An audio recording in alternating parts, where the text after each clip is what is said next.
j'ai été suffisamment clair par rapport à la raison qui permet à ce que le Togo attire beaucoup plus d'investissements pour entreprendre son plan national d'investissement. Vous pouvez parler de pays, de sociétés qui comptent investir des millions de dollars dans ce pays. Il s'agira de faire bien annuler le système économique. Et le Togo est un pays qui peut garantir un système assez performant. Certainement qu'il y a des défis, mais ce que nous comptons faire avec le Togo, c'est d'étudier l'environnement des affaires et voir comment nous pourrions davantage attirer le secteur privé. Ce qui changera donc, de notre point de vue, c'est que nous avons deux options, à savoir fournir des garanties qui pourraient réduire le prix ou le coût d'investissement et avoir des instruments de blending, des prêts et des investissements qui pourraient renforcer l'investissement au Togo. Nous avons également un nouvel outil qui servira au projet d'investissement au Togo, à savoir l'assistance technique, comment améliorer la qualité des projets. J'ai appris que nous avons déjà 400 projets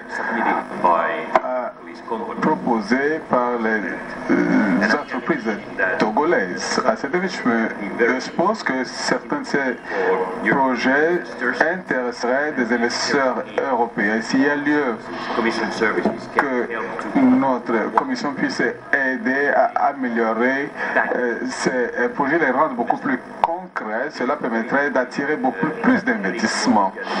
Voilà donc ce que nous pouvons faire de manière concrète en collaboration avec les autorités togolaises. Et enfin, nous voudrions discuter et aider le Togo à voir quels sont les cadres réglementaires que nous pourrions mettre en place pour faciliter ce processus d'investissement. Par rapport aux signatures,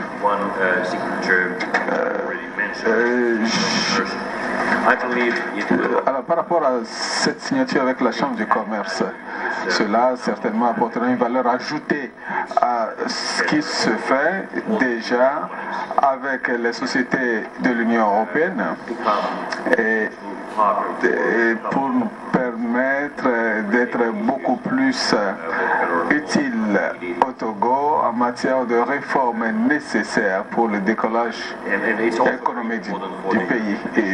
Et cela revêt également une importance pour l'Union européenne en ce sens que nous saurions prendre la mesure de ce qui doit être fait et comment procéder. Alors, du point de vue de la Commission, nous sommes heureux qu'il y a eu des changements constitutionnels récemment au Togo, et cela est un signe fort envoyé à la communauté internationale qui indique que le Togo est prêt à résoudre ces difficultés politiques et garantir un pays stable et en toute sécurité pour l'investissement étranger. Yes, indeed, our target is to... Notre objectif vise à créer 10 millions d'emplois en Afrique. Et nous ne l'avions pas attribué à un pays spécifique, mais cela doit orienter, cette vision doit orienter nos activités. Et comme je l'avais expliqué, nous avons un plan d'investissement qui renforce ou élargit le champ d'application de nos outils pour le développement. Alors, nous sommes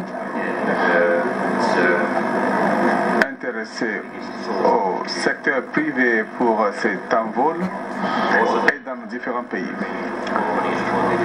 Les sociétés européennes veulent également mettre en place une chambre de commerce au Togo et cela signifie qu'il y a un intérêt marqué de la part de l'Union européenne au Togo.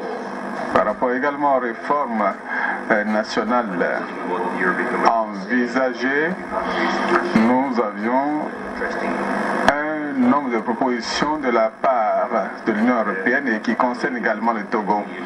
Je crois que ces 10 000 emplois seraient créés dans les 5 prochaines années. Mais tout dépendra des réformes nationales et de nos outils. Mais l'intérêt se fait de plus en plus marquant. Et voilà, justement, nos opérateurs s'intéressent davantage et de plus en plus au continent africain. Je vous remercie.